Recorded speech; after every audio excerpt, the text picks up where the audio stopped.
ازيكم يا شباب؟ عاملين ايه؟ حلقه جديده من لعب على جون. معانا النهارده اتنين جيستس اول مره.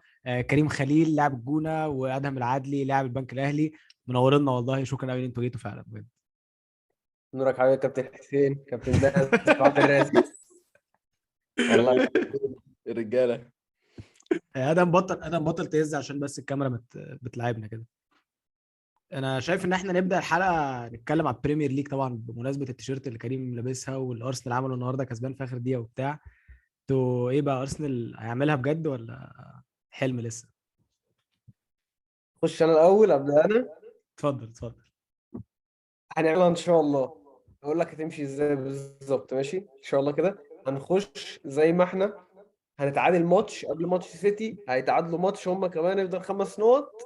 هنروح هناك، يا هنتعادل يا هنخسر. تمام بس مش نخسر تاني، وهنكسب فرق تمام نقطة ان تمام شاء ماشي. الله انت عامل سكريبت، يعني انت مجهز سكريبت للمداول يعني. كده. انت كده هتكسب الدوري ببونت يعني. 2. انا مش شايفها. انا لسه مقتنع لحد دلوقتي ان سيتي هتاخد الدوري، عشان يعني المفروض ماتش بورنموث ده يا جدعان كان يبقى حاجه اللي هو ارسنال تخش تكسب فرق 3 وماتش خلص. مش لازم نقول الليله دي اللي هو احنا 2 بقى وهوب هوب حط الثالث.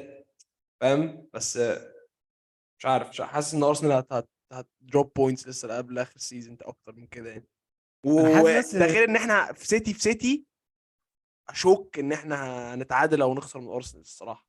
بص، على قد ما انا حاسس ان سيتي هتخش في فقره اللي هو 15 ماتش بنكسب بس دي، اللي هو بيقعدوا يعملوها دي. بس انا ارسنال يا جدعان رهاب يعني، رهاب فعلا. لا، هقول لك انا حاسس بايه. هو كنا بنقول اللي هو 15 ماتش يفضلوا يكسبوا. انا حاسس ان ارسنال مدين الفورمه دي. يعني هو دلوقتي ماتش النهارده ده وماتش استون فيلا، هو نفس احساس نفس الاورا كده بتاعت سنه 2019 لما سيتي كوره كومباني ضد ليستر ولا بيرنلي واخر جوان الكفته دي وبتاع. انا كنت، لا، ارسنال هتاخدها الصراحه شكلها للاسف يعني فعلا مش عاوز، بس انا حاسس ارسنال هتاخدها خلاص عشان الايه، بطل ماي كابتن. الصراحة يا جدعان مش شايف أرسنال تاخدها. حاسس سيتي عارفين اللي هو لما فريق اللي هو يعني ممكن يتخاذل كده. أنا مش شايف سيتي بتتخاذل الصراحة، بس شايف أرسنال بيدروب بوينتس عادي جدا الصراحة.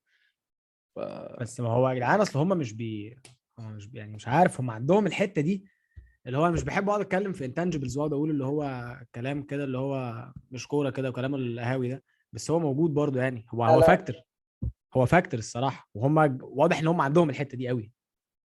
انا شايف الكلام اللي انت بتقول عليه الهاوي والانتانجبلز والحاجات دي جايه في مصلحتنا لو هنتكلم ايوه. فيها. اللعيبه عايزه، اللعيبه تحس ان في كده حب كده في اللعيبه مع بعض مش موجود بقى. يعني انا ما بقتش كانت موجوده في سيتي، اللي هو كانوا بيلعبوا اللي هو رعب وتحس ان هم كلهم مبسوطين دايما. ما بقتش حاسسها. دي بروين بيتضايق، دي بروين بيقعد على الدكه مش مبسوط. انا مش مصدق اصلا، انا بقيت اشوف دي بروين متضايق في الملعب، انا مش مصدق. انا مم. بالنسبه لي دي صدمه، ودي حاجه تفرحني انا، يعني دي في مصلحتي. لا، والبيب شكله يعني بيتجنن نفسيا خلاص. يعني هو فاتي الشامبيونز ليج بيفرضوا دلوقتي على الدوري ومشى كانسيلو وبيلعب برناردو باك ليفت واكانجي بس ساعات نفعه واكي نفعه ساعات ماشي، ورينا. هقول نفعه لك على حاجه. هقول لك على نفعه حاجه اقسم طالما احنا. بالله هايله. يا هقول لك عم على مش حاجه طب. مش هقول لك على حاجه، وحاسس ان احنا نقعد نتكلم عليها كتير دلوقتي. انا بقول يا جدعان ان هالاند وحش سيتي كفريق، مش بقول ان هو وحش. دول يا عم حاجتين مختلفين. مش ثانيه بس، اسمعني مقتنع الاخر، اسمعني خالص، الاخر، اسمعني الآخر. ما تقاطعنيش ما خالص. تقاطعنيش ما تقاطعنيش ما تقاطعنيش واسمعوني الاخر بليز. انا مش بقول ان هالاند وحش، يعني ما تقوليش هالاند جاب 20 جون. هالاند ممكن يجيب 130 جون، مش فارق لي. انا مش بقول ان هو وحش، هالاند بيعمل اللي عليه وزياده جدا، هو عالمي. بس الفريق بسببه، او بسبب ان الفريق بقى مبني عليه هو لوحده، بقى اوحش. ده اللي انا مقتنع بيه. اخش بعديك انا حاسس ان هو اضاف حاجات، اضاف اجوان ما كانتش بتيجي. بس انا حاسس وقت الضغوطات اللي بقى على سيتي، ما بقوش يلعبوا زي السنه اللي فاتت. السنه اللي فاتت ماتش استون فيلا مثلا، اللعب اتغير، لعبهم اتغير. لا ما اتغيرش، الدنيا زنقه، خسرانين 2-0 الشوط الاول ومحتاج تقلب الماتش عشان تكسب الدوري. هنلعب نفس لاعبين على الارض، هنلعب يا باشا العرض البوم. هنلعب دلوقتي الدنيا في زنقه، بحس ان هم بيحاولوا يوصلوا الكرة ليه وخلاص. الاقي بالظبط. جوندوجان معاه كوره، فاكر كوره في اول الموسم مش فاكر كانت ايه، يلعب لفودن انفراد، لا انا بدور على هالاند، انا دلوقتي شغلي ان انا ادور عليه قد ما اقدر. ودي ساعات يعني هي كتير بتنفع عشان هو جايب 27 جون في 25 ماتش، ده مش طبيعي يعني في الدوري الانجليزي. بس الاعتماد زياده على واحد زي ده في فرقه زي دي، حاسس ان اوفرول جابتهم ورا. بس معاك هي جدا. بس انا حاسس انها يعني مشكله تعود اكتر من اي حاجه، عشان انت عمرك كنت تلعب بالسيستم ده اللي هو انت في واحد قدام، هو ده الفوكال بوينت بتاع الهجوم بتاعك، اللي هو ده انت لازم دايما توصل لده الكوره. بس يعني ليتلي احنا مش بنوصل له الكوره بتوصل له في ماتش قليل قوي. حتى باب طلع مش عارف في بريس كونفرنس قريب، طلع قال احنا مشكلتنا هي ان احنا مش بنعرف نلاقي هالاند في البوكس كفايه. بس هتيجي بالوقت وانا مقتنع انها هتيجي بالوقت الصراحه. يعني هي لسه بنتعود على هالاند وفي سيزون التعود ده وجايب 27 جون. الصراحه عبد الرازق يعني اتعود اكتر من كده، ايه فاهم، هو حاطط 27 جون واللعب ماشي يعني مش على اللعب. الاجوان، انا بتكلم على اللي هو انت فعلا في ماتشات بتيجي انت هالاند انت مش حاسس بيه في الملعب. هالاند كانه مش موجود، الكوره مش بتوصل له. ايوه ومش بتبقى غلطه هالاند، هي بيبقى احنا بنقعد فاهم باصي باصي باصي، والناس المدافعين خلاص البريمير ليج بقوا بيحطوا دايما اتنين مع هالاند، ولو دايما حتى دايما دايما. في ماتشات بيجيب مثلا جون ولا جونين وبيلمس الكرة اللي هو حاجات تتعدى على الايد، حتى اه لو توصل له وهو بيخلص قليل قليل. والفكرة ان هو بتوصل له قليل، بس المحاولة انها توصل له بقت كتير، فهي بقيتوا تضيعوا الكورة اكتر من قبل كده. السنة اللي فاتت الكورة ما كانتش بتضيع بالصورة خالص، كورة صعبة تتاخد من اللعيبة عادي. دي ماشي. حقيقه. انا موافق شويه باللي اللي انتوا بتقولوه يعني، بس انا مش موافق اول ان اول اللي بس هو هالاند عمل سيتي اوحش. انا لا انا زي عبد الرازق برضو الصراحه، شايف اللي هو انتوا معاكم حق في حته، بس انا مش شايف ان هو وحشهم يعني. هو بس غيروا طريقه اللعب يعني. انا شفت مثلا برضو فيديو كده من محرز وهو بيعمل نفس الكوره اللي هو بيحاول يكوت انسايد بعدين يلعبها على بعيده كده لهالاند. هم مثلا اللي هي بيعملوها 7 مرات مثلا في الماتش ولا حاجه، هي جت مثلا مرتين وجاي منها جون فاهم. مش هقول لك ان هي ده الصح، بس هو جاي منها جون برضو فاهم، الجون ده ممكن يخلص لك ماتش يعني. فانا فاهمكم، بس انا برضه في نفس الوقت مش فاهم. ماشي شايف. اكيد، بس انا يا جدعان حاسس ان انت الاعتراض على الفكره دي نابع مش ان هو الفريق، انت بس عشان انت شايف واحد جايب 27 جون ومش قادر تقول ان هو وحش في الفريق عشان هو جايب 27 جون، وانا فاهم حق يعني اكيد فاهم الاحساس ده. بس سليم اسمعني بس الاخر. معلش قارن هجوم سيتي دلوقتي وهجوم سيتي في 2017 18 لما جابوا 100 بونت وادوا ليفربول 5. جدعان كان في 4 5 بيخوفوا و4 5 بيجيبوا جوان بيكسبوا ويقعدوا يكسبوا بقى شوط بقى 5 بقى و6 و8 والحاجات الغريبه دي. قارن يا عم لما السنه اللي فاتت ولا قبلها السنين اللي فاتت كلها، اكيد الهجوم كان بيخوف اكتر من دلوقتي، وانت عندك 2 وينجرز كوره دايما عايزينهم في رجليهم وواحد بس اللي بيجري. اكيد الخطوره قلت يعني اكيد. مش حاسس ان الهجوم السنه دي بيخوف اكتر، الهجوم السنه اللي فاتت بيخوف اكتر من هجوم السنه دي يعني. يعني اكيد هجوم 17 18 بيخوف اكتر. 17 18 انا معاك، الثانيه 17 يعني. 18 انا معاك. ثاني الصراحه كان بس كان السنه اللي بيفيد. فاتت ايه الهزار ده يعني؟ السنه اللي فاتت احنا كنا بنلعب من غير سترايكر، ما عندناش مهاجم. ماشي كسبت الدوري. والمهاجم اللي انت ما كانش عاجبك ده جه اهو وبقى ده قلق. يا شوف ابني ما هو مين مشكله انه بقى. كان بيلعب عندنا رايت وينج يعني. انت ما هو هو ايه مهاجم مش بيلعبه مهاجم. غبي. انا لحد خلاص دلوقتي خلاص مش كده هنعمل ايه؟ انا لحد دلوقتي مش فاهم ايه دقة خصوص دي. انا مش فاهم هو عمل ايه علشان يبقى الناس مبسوطه بيه قوي كده. انا انا معاك فعلا ان هو على اوفر هايب. الماتش لا فعلا مش فاهم، لا مش فاهم هما ليه ناس بتقارنه بداروين اصلا، ليه بيجوا جنبه يعني؟ هو ما فيش مقارنه اصلا. والله ما بهزر يا جدعان. هو انا مش هو انا اقول لك كان بقاله 3 شهور مصاب ولا حاجه بس. تعال نقارنهم مع بعض ماشي. تعال نتكلم في واحد بيتفرج على الماتشين ماشي. واحد داروين عنده قدرات اعلى من اي حد، سريع كورته كويسه قوي بيشوط عنده شويه حرفنه موجود. انما قراراته غريبه قوي، وبيضيع حاجات غريبه. ما بيجيب لا حاجات ما غريبه برضه. بيجيب حاجات غريبه كل فين وفين. يعني اقول لك حاجه، ايوه خصوص اول 3 شهور في الموسم خصوص بيعمل ايه؟ جايب جوان قليله انا معاك، انما عامل فلويديتي في الحته اللي قدام دي، مارتينيلي مش عارف يبرفورم من غير خيسوس. يعني نكاتيا جنب مارتينيلي الدنيا مش انت. مارتينيلي دلوقتي اوت اوف فورم فاكت. مفيش السترايك اللي هو مش 9 قوي اللي هو بينزل بيعمل لك انت مساحه. لا، نكاتيا موجود في البوكس كده هيجيب لك كام جون، هيضيع كام جون، بس هو مش اللي بينزل يستلم يلف يا باشا تعالى وانطق. لا، مش موجوده، ما بنشوفهاش خالص. طيب هقول لك على حاجه قول لي. هقول لك على حاجه عشان انا مقتنع يا جدعان ان الناس كتير، يعني انا مش بقول ان انت كده، انا عارف كل حد 5 انا عارفه شخصيا، انا عارف كل الناس بتتفرج على الماتشات، بس انا بقول ان معظم الناس بتحكم على الماتشات وعلى اللعيبه بمجرد ان هو اللي هو بيشوفه على تيك توك وعلى تويتر ومش عارف ايه، وبيشوف النارتيف ماشي ازاي ويمشي معاه. تعال نقارن خصوص بنونز السيزون ده بالارقام، تمام؟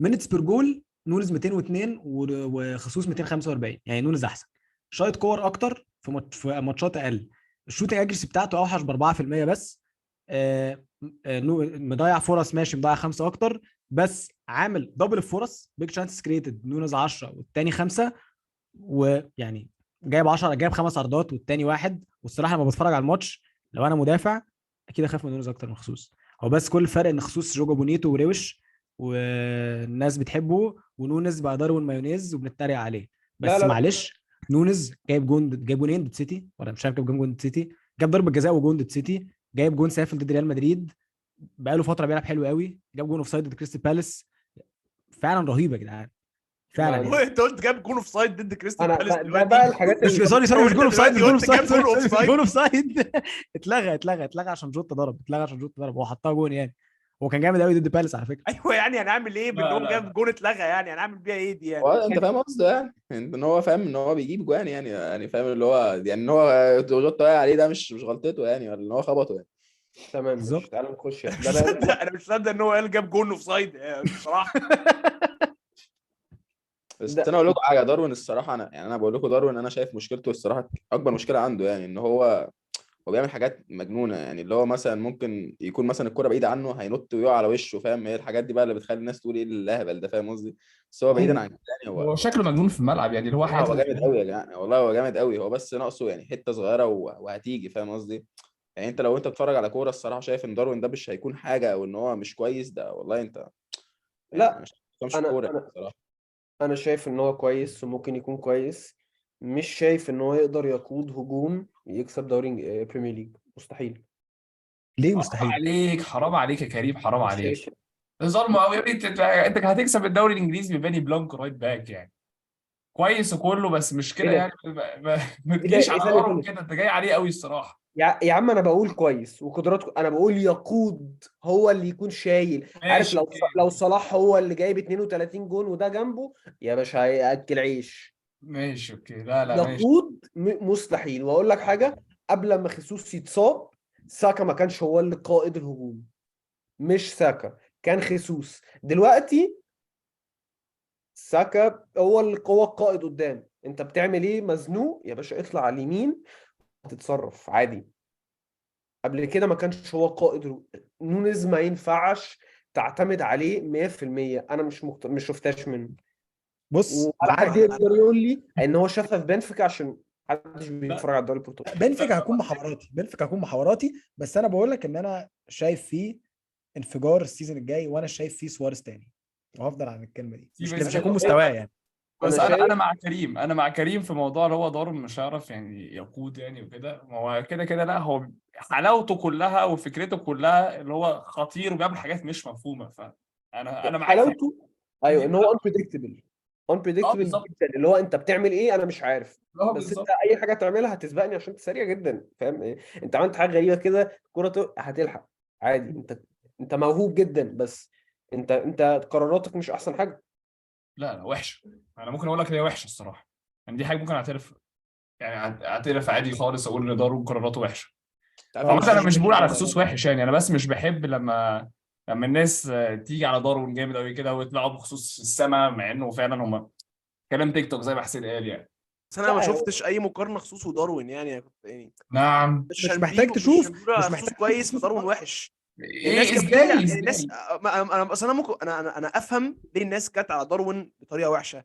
عشان يعني عشان الحاجات العبيطه دي، عشان مثلا الكارت الاحمر بتاع اندرسون لما لبسه روسيه. انت خصوص لو كان عمل كده كان هيتاكل اونلاين. فاهم انت؟ اي حد جديد لو كان عمل كده كان هيتاكل، بس هي جت في داروين فهي بقى مسكوا بقى وداروين مايونيز وخلاص. غير كل ده، واحد كان شايل الفرقه اللي هي ماشيه اول دوري فرق 5 نقط، والتاني كانت الفرقه اللي ماشيه تامن ولسه طالعه سادس اللي هو بطلوع الروح. فرق كبير. لما اشوف لعيب يعتبر هو فرقه ماشيه اول وفرقه ماشيه تامن، كانت السنه اللي فاتت بتلعب فاينل تشامبيونز ليج، هقول ده مش قد كده. بس ده الصراحه برضه ارجيومنت وحش قوي يعني انت انا بقى ايه ممكن بقى؟ يكون لعيب فاهم اللي هو يعني ممكن يكون في لعيبه كتير قوي كويسه فاهم بتلعب في فرقه وحش يعني انت هو ممكن يكون بيلعب حلو فاهم وفريقه بيلعب وحش عادي يعني الدفاع هو مش بيدافع برضه فاهم. يعني مثلا ترينت في اول سيزون كان بيدافع وحش مثلا، دي مش غلطته، في حاجات برضه كل لعيبه بت اندر بيرفورم فاهم مش هو بس يعني فاهم. انا مش بقول ان ده معناه ان هو اوحش، انا بقول ده من الاسباب اللي بتخلي الناس تيجي عليه، اللي هو انت ارقامك مش وحشه، بس انت لما بتخري وتضيع فرصه تكسبك ماتش، وبدل ما تكون فرقه بتنافس عشان انتوا سكواد هو يعتبر اللي كان بينافس، وانت جيت زياده وبقيتوا سادس وسابع وثامن، هتتحسب عليك. حتى لو محدش بيفكر فيها كده، لو محدش بيقول دول قبليه كانوا بينافسوا بس لما جه بقوا وحشين، لا، اللي هو انا متعود بقالي 5 سنين ليفربول رعب، مع سيتي هم رعب، دلوقتي هم ضحك، هم مش رعب. لما اكون كسبان 2-0 ضد مدريد وتاخد 5 على ارضك من مدريد مش فايقه قوي يعني، مدريد بتخري في الدوري، تيجي تديك 5، معلش، انت كده عيب، انت كده بقيت رحله. روح عارف انت اللي بقيت بتفسح رحله فعلا. لا بس بالظبط هي دي النقطة يا كريم. كمان حاجة برضو ممكن نخش فيها سريع بس عشان ما نطولش في الكلام ده الانجليزي قوي بس حلو. هل ارسنال رد عليا بصراحة وادهم انا برضه عشان انت مش بايست في اي حاجة فتفضل يعني علق بليز. هل ارسنال فعلا بقت كويسة قوي كده ولا هو بس عشان سيتي وليفربول وتشيلسي يعني اقول تشيلسي عشان كان تشيلسي برضه في الحسبة السنة اللي فاتت مع توخل هم الواقعين.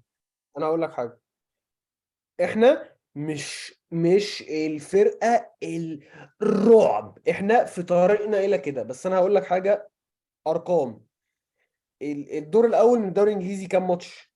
19 ماتش. احنا من 19 كنا جايبين 50 نقطه، اللي هم لو كنا عملنا زيهم كنا هنجيب ال 100 نقطه السنتوريونز بتاع سيتي. انت متخيل السنه دي؟ ده كان الهبل.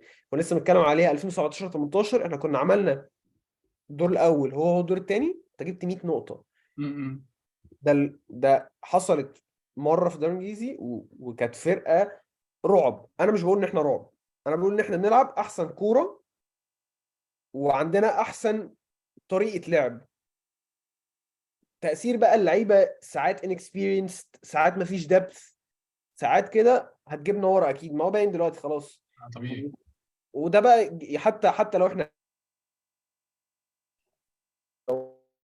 ماتش بورنموث كسبناهم، انما الماتش اللي هو يعني مش طبيعي يعني، ده ما كانش بيحصل في سيتي قليل في 2019 18. مش بورنموث هتكون كسبانك 2-0 في عرضك، مستحيل. عشان كده بقول احنا مش في الليفل ده، اه بس كفورم احنا احسن فرقه السنه دي. ادهم. انا الصراحه يعني انا معاه في حاجات كتير الصراحه، شايف ان هم عارف اللي هو مثلا تتفرج على سيتي مثلا من 3 4 سنين اللي هو تقول ده فريق خلاص فاهم اللي هو ده هيجي يديك على وشك ويمشي فاهم قصدي. لما اتفرج على ارسنال الصراحه مش بحس بكده، مش بحس اللي هو عندهم اللعيبه اللي هو الجنان دي، بس بحس ان انا برضو بتفرج فاهم على فريق يعني اللي هو فاهم منظم بيلعب كوره واللي هو تحسهم كلهم كده عارف اللي هو يعني عارف انت تحس كده الدنيا كلها ماشيه كده كل حاجه ماشيه اللي هو تحس اللي هو بتحب اللعيبه كمان انت بتتفرج فاهم اللي هو انت عايز ساكا يجيب جون، عايزهم يعملوا حاجه النهارده عايز فاهم اللي هو مش مشجعهم اصلا وعايزهم يعملوا كومباك فاهم قصدي. تحس اللي هو الفريق كده في كده فاهم اللي هو روح حلوه كده فاهم قصدي. فحاسس ان هم الصراحه يعني لو كملوا كده يعني ليه ما يكسبوش الدوري يعني اللي هو ما فيش حد اللي هو يعني ما حدش هيوقفهم يعني المنظر ده. بس مش برضه مش فريق فاهم زي ما هو قال اللي هو الفريق اللي هو انت تقول اه لا ده كده كان الماتش ده مضمون خلاص ده داخلين فاهم اللي هو هيشيلوك 3 4 فاهم. م-م. بس انا شايف ان احنا يعني اقولها كده، اقول ان احنا خرا اكتر من ما هم كويسين. لان انا كنت دايما بحس ان سيتي لما بناخد الدوري، احنا اللي بيكسبنا للدوري هو الماتشات العبيطه دي، هي الماتشات الرخمه دي اللي هو انت لازم تكسبها، وبتبقى زي ماتشات نيوكاسل قوي، مش عارف كريستال بالاس قوي، الحاجات دي احنا كنا دايما بنخش، احنا بنكسب الدوري عشان الماتشات الصغيره دي. كانت كل اللي بيبقى ضدنا بيدروب في الماتشات دي واحنا بنكسب. السنه دي احنا بنضيع نقط في اتفه الماتشات. يعني انا لحد دلوقتي شايل ان احنا تعادلنا مع ايفرتون في العادة. انا مش مصدق نفسي ان احنا ضيعنا نقط في الماتش ده اصلا. فانت بس خد بالك ده برضو دي حاجه فينا احنا كمان، يعني احنا اول ماتش شون دايش احنا خسرنا من ايفرتون اللي كانوا 18. ايوه ما هو وماتش ده. برنتفورد اتعادلنا مع انه كان ظلم، بس برنتفورد يا باشا كويسين وبتاع، بس على الارض كنت المفروض تيجي تدوس على وشهم. بص ما ده انا بالظبط. لسه ما عاي- وصلناش الليفل ده زي بتاعكم قبل كده بس. عايز اقول لك على حاجه. يعني انا بالظبط انا حاسس ان فريق ارسنال دلوقتي بصراحه لا هم احسن فريق في الدوري. يعني هو مش التانيين كده كده توحشوا، بس هم حاليا احسن فريق في الدوري تقدر تقول كده. بس انا بالنسبه لي فريق ليفربول وسيتي اللي شفناهم من 2017 ل 2021 ده احسن فرق كوره انا اتفرجت عليها في حياتي، مش برشلونه وريال مدريد. فعلا بفرق كبير. وانا مقتنع، مش كنت طبعا ما شفتش، بس انا مش شايف ان في فرق جت في تاريخ الدوري الانجليزي بهذا المستوى. يعني هتقول لي بقى الفرق القديمه وتقعد تقول لعيبه انت عمرك ما شفتها كده ولا انا شفتها، ماشي اوكي. بس اللعيبه دي مستوى الكوره وقتها ككوره اوبجكتيفلي بغض النظر عن انت شفت مين وما شفتش مين كان اوحش. ما كانش فيه تاكتكس، ما كانش فيه اوناي امري كسبان 3 اوروبا ليج بيدرب فريق في الريليجيشن زون. ما كانش فيه مش عارف مين ما كانش الحاجات دي ما كانتش موجوده زمان. ودلوقتي هي بقت موجوده، فالدوري مستواه ارتفع. بس سيتي وليفربول كانوا بيعملوا حاجات عمري ما شفتها في حياتي. كان في يعني فعلا، انا دايما بقول كده فوتبول بيرفكشن. فعلا الفريقين دول بيرفكشن، ان هو ان انت تجيب 100 بونت، ان انت تكسب 14 ماتش ورا بعض. ليفربول في 12 شهر جابوا 103 بونت من 105. يعني انت في سنه كامله في 12 شهر تعادلت ماتش وكسبت كل الماتشات الثانيه. ارسنال لسه مش في الليفل ده. انا شايف ان هو مش في الليفل ده، وعشان يوصلوا الليفل ده محتاجين يا اما يصرفوا شويه فلوس بترول كده زي سيتي، يا اما يعملوا سايننجز بقى رهيبه بقى. بس الفريق ده انا شايف ان هو مش هيقدر يبقى في كاتيجوري الاول تايمر دي. فاهم يعني؟ اللي هو هيبقى في كاتيجوري الجامدين قوي، بس مش هيبقى في اللي هو عمرنا ما شفنا حاجه كده. مش بس حاسس ان انا في انا الحته دي بس الصراحه. ارسنال لو كسبوا الدوري ما السنه دي بالظبط هتبقى دلوقتي بس. هتبقى ايه؟ لو ارسنال كسبوا الدوري السنه دي هيعملوا ضجه بنت لذينه يعني اكيد. هتبقى معروفه قوي قوي قوي، اللي هو السنه اللي ارسنال كسبت فيها الدوري وسط سيتي وليفربول و عشان هي ان اكسبكتد فشخ. يعني انت قبل ما وانت داخل السيزون، انت ما حدش فينا كان بيتكلم مع ارسنال تاني. قبل ما م-م. نخش السيزون احنا كنا بندعي ان احنا نخش الشامبيونز ليج. بالظبط. طب اكيد. هديلكوا سيناريو عشان احنا كلنا فاهمين ان هو مستوى الكوره مش المفروض يبقى عالي كده، وطبيعي انك تدروب بوينتس. بس ايه لو فريق ارسنال ده خلص ببوينتس اكتر من الانفنسبلز؟ والناس مش مقدره الحوار ده. الانفنسبلز خلصوا ايه ب 90 نقطه ولا حاجه، صح؟ ارسنال السيزون ده يعني unlikely بس هم ممكن يخلصوا فوق 90 نقطه. هنعمل ايه ساعتها؟ هنقول ايه ساعتها؟ فاهم قصدي؟ اصل ده مش طبيعي برضه.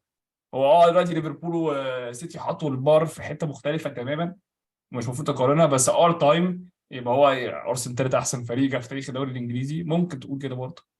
فاهم قصدي؟ فهو صعب تقيسها قوي الصراحه. هو ما اظنش هو في نفس الوقت هو ليفربول وسيتي ما بقوش يعني ما قفلوش الكوره، كانوا مقفلينها. بس هو ارسنال لسه يعني هم رهاب يعني لازم برضه ندي شابوهات يعني. ده بصراحه اكيد بس اكيد. اشك ان حد هيقول لو هم مثلا لو خلصوا بوينتس اكتر من الانفنسبلز، شك ان حد هيقول ان هم كانوا احسن منهم. عشان احنا اتحطينا في السيناريو ده قبل كده. احنا سيتي لما جبنا 100 نقطه، آه الناس قعدت تقول انت مش انفنسبل. يا جدعان برضه تلعبوا مع فاهم كل دوري احترامي اي كامل حد من غير كسب. ما تكسبوا اي، يعني اللي هو من غير ما تخسروا اي ماتش، دي الصراحه هو مهما جبت مجنونه هي حاجه مش عاديه. يعني انا مجنونه. ليفربول كانوا هيعملوها من كذا سنه دي، اللي هو الموضوع كان بالنسبه لي اللي هو قصدي برشلونه سوري كانوا هيعملوها برضه، وخسرنا برضه على اخر ماتش ولا ماتشين. اللي هو فاهم اللي هو كنت حاسس لا ده كان حتى لو كنت شفت مثلا سيزونز احسن من كده فاهم، اللي هو مثلا لما نيمار وميسي وكده كانوا موجودين، لا كنت حاسس ان ده احلى سيزون فاهم، اللي هو ايه ده يعني ما خسرناش ولا ماتش فاهم قصدي. فهي حاجه الصراحه يعني مش سهله خالص يعني. لا بالظبط، انا مع كل احترامي للسيتي وليفربول 100 نقطة 98 نقطة 96 نقطة، انك تكسب الدوري من غير ما تخسر ماتش في الدوري الانجليزي ده اصعب حاجة.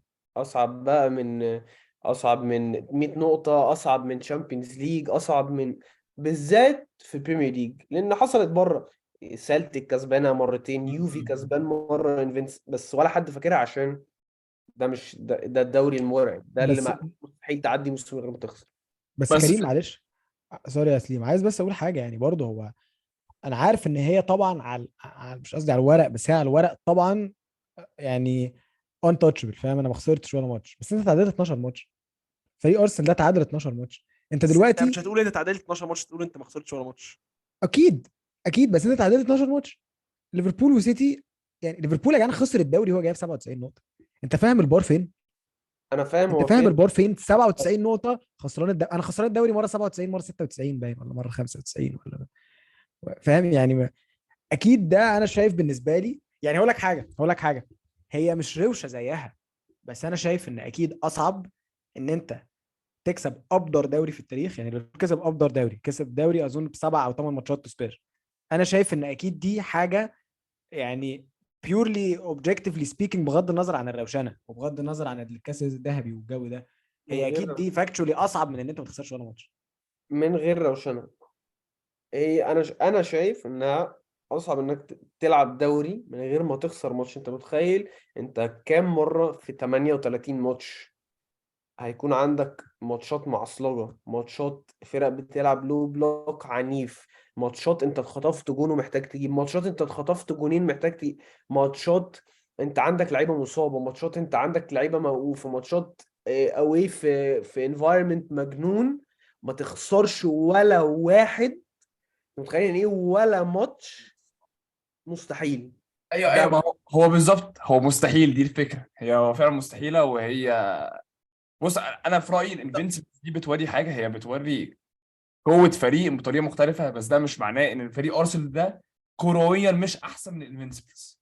انا بتكلم كرويا، فاهم قصدي؟ بس كده كده ما تخسرش ماتش ولازم ترجع منتلي كده. ما فيش فرقه يعني صعبه قوي قوي تعملها معاك. يعني احنا بص فلتنا ضد مين يعني؟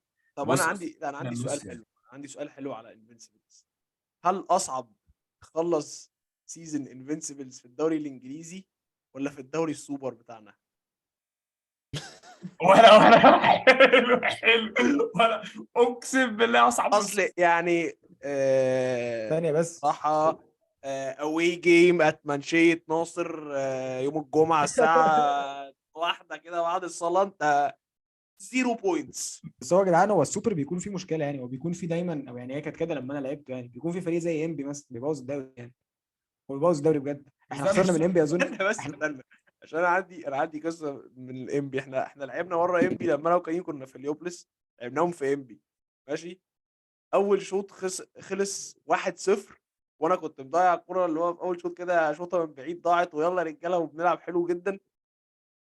الماتش خلص 6-0 وناخد ايه شوط حطوا 5. هي كده يا ابني. هو احنا ضدهم برضه، انا فاكر يا جدعان احنا اظن ان احنا خسرنا 5-0 او 6-0 حاجه كده.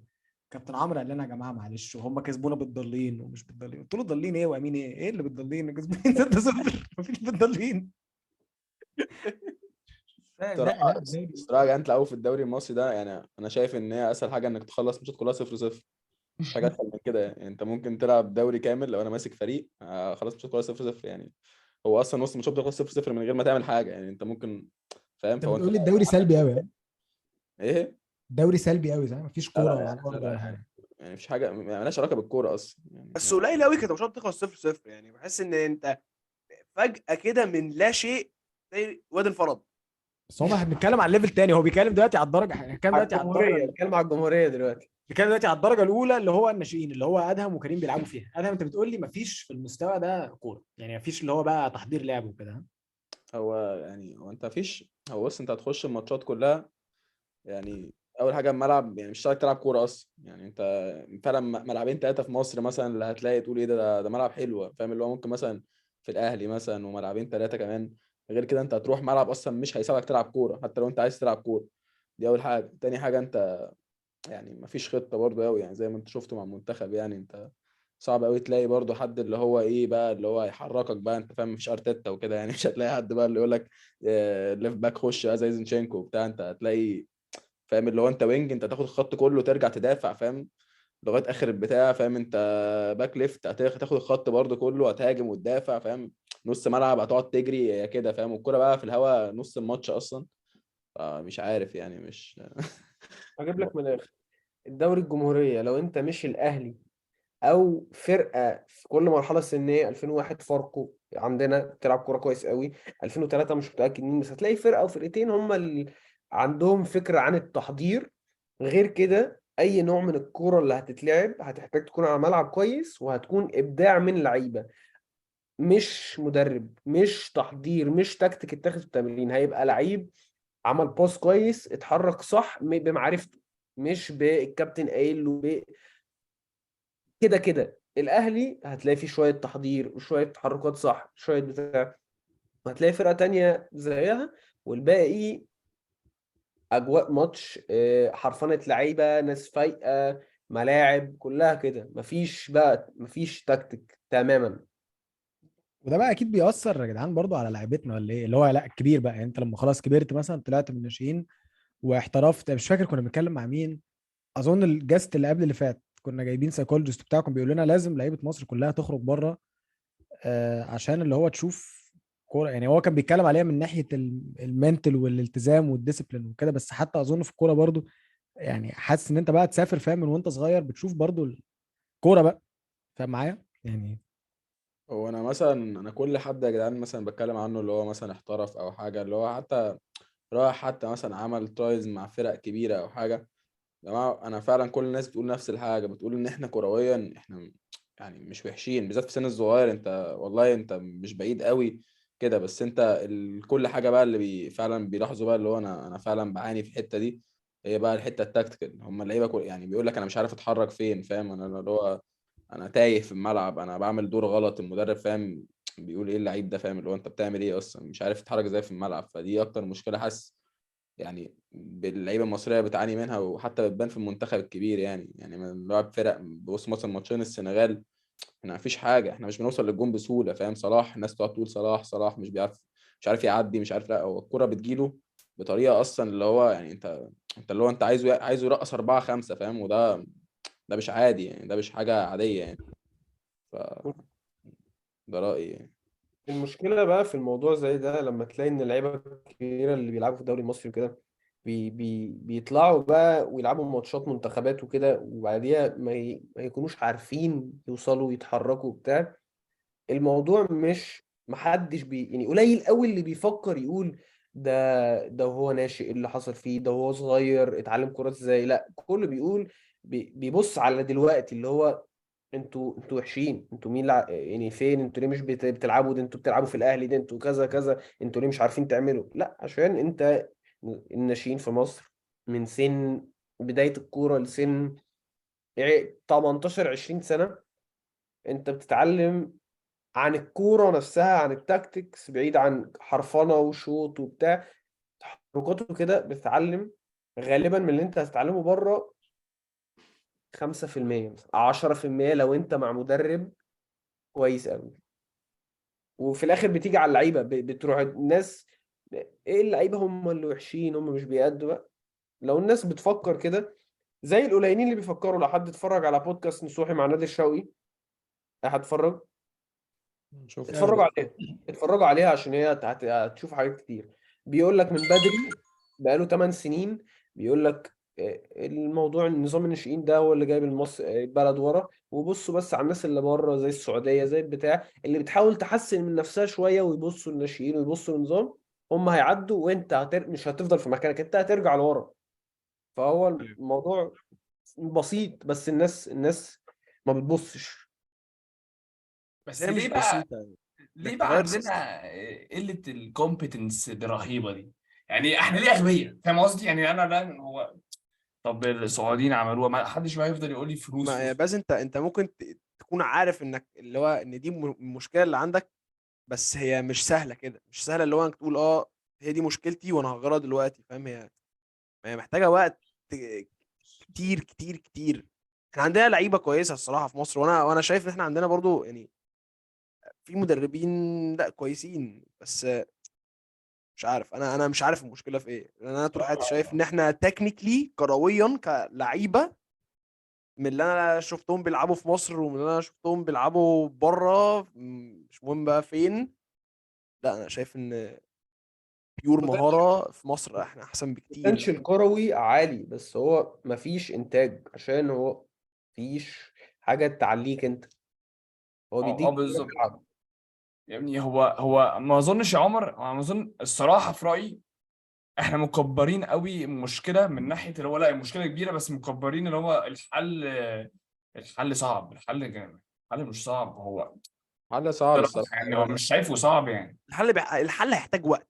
اصل ليه انا اكون مثلا بلعب دلوقتي كوره ماتش كوره مع ناس اقسم مستوى اخويا، واخويا عمره في حياته ما شاط كوره في حياته، يعني اخويا فعلا قذر يعني زيك كده يا موسيو.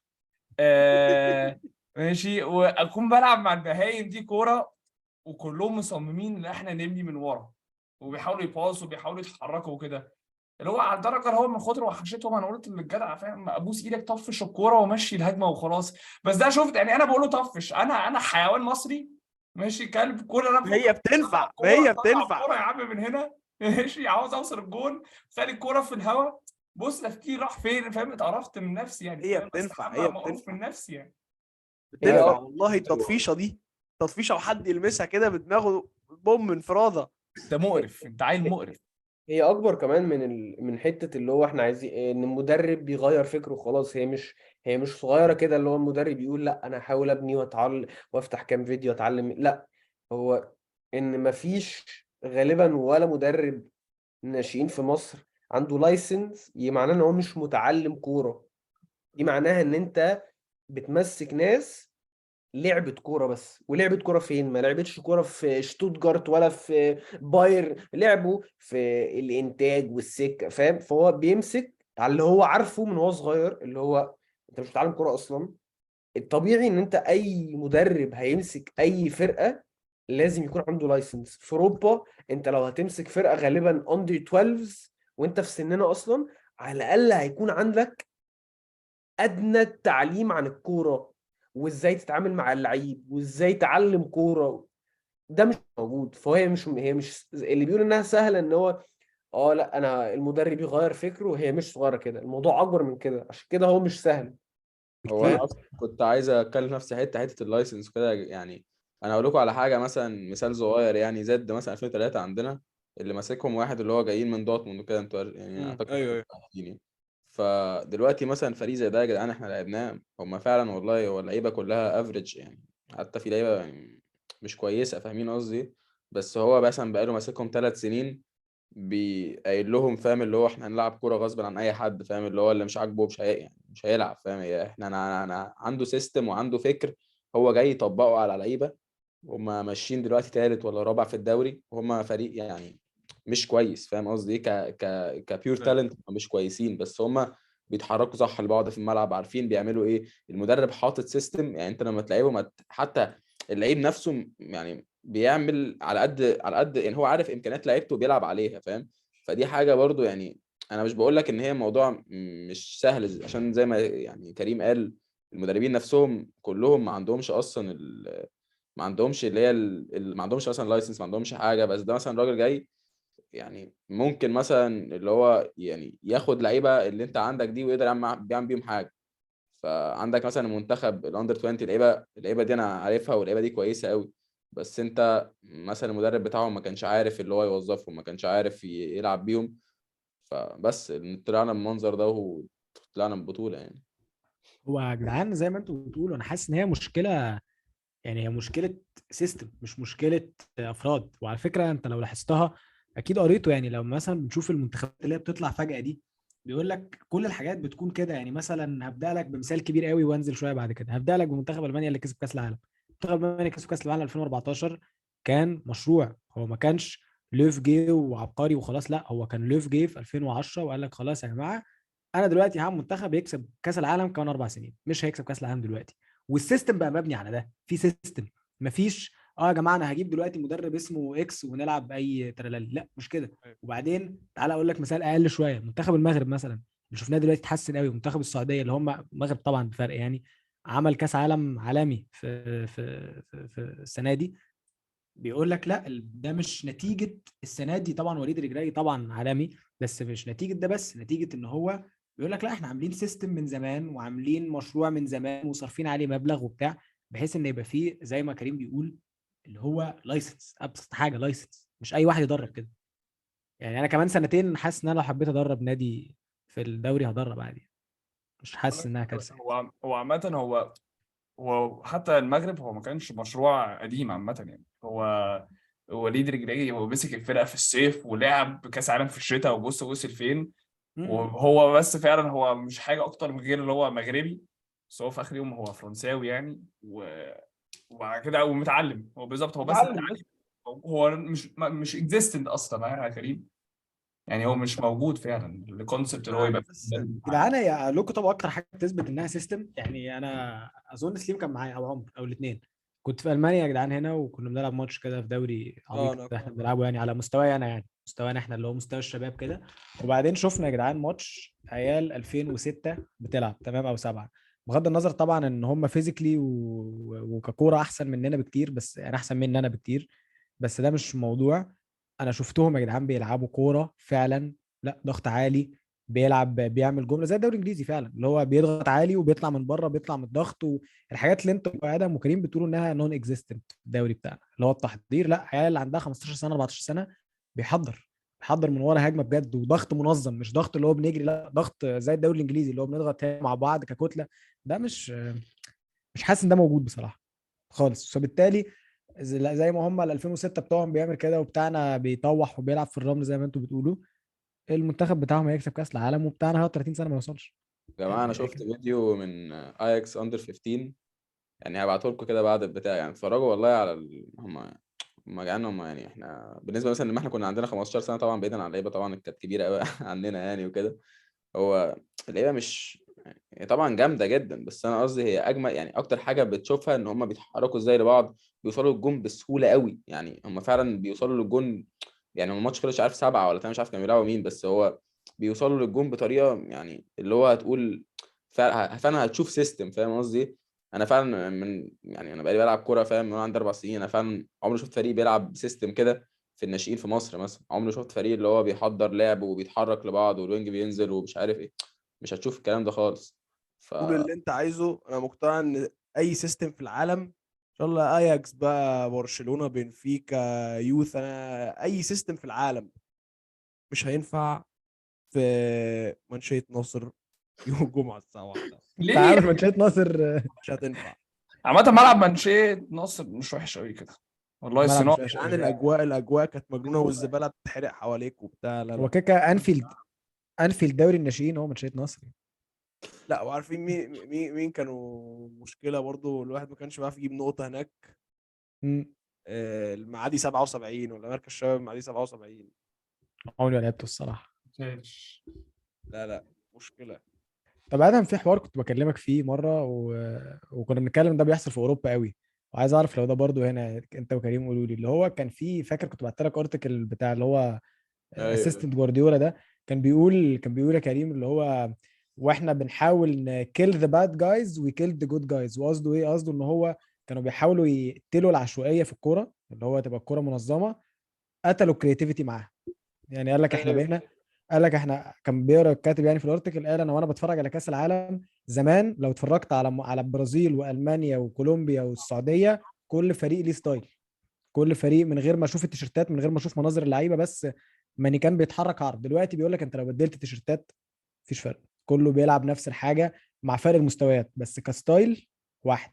فانتوا حاسين دي حاجه برضو عندنا اللي هو مفيش حريه التعبير كده في اللعب موجوده، ولا برضو حتى دي برضو مش موجوده على مستوى الناشئين بتاعنا؟ لا بالعكس، انا بحس ان دي موجوده كتير، اللي هو كتر ما هو ما فيش بقى نظام وما فيش نفس الطريقه. هو اللي هو عشان تكريت حاجه، هو حد بياخد الكره غصب، اللي هو هات الكره، انا اللي هقف الحريف، يلا انا هخلق، انا هكريت، انا هعدي، انا هعمل كده. مفيش اللي هو انت لو بدلت تيشيرتات هتشوف نفس الحاجه، بس مش بالطريقه الكويسه، هتشوفها اه الخرا اللي هو تشوفها بقى بالعك، بالتطفيش، بالقرف اللي هو محدش يعني انت مثلا من اقل الحاجات اللي تخليك ناجح مثلا في لعب الكرة في مودرن فوتبول دلوقتي في اوروبا، ان انت الكرة جايه لك انت تكون اوير باللي حواليك، تسكان يمين شمال، الكرة جايه من هنا عايز الف يمين اسكان. انت لو شفت حد في الدوري الناشئين بيسكان، ده يبقى انيستا، ده يبقى بيعمل حاجة ما بتحصلش يعني. وغالبا عينه في الارض اصلا، يا ريته باصص قدامه غير ان هو يسكان اصلا.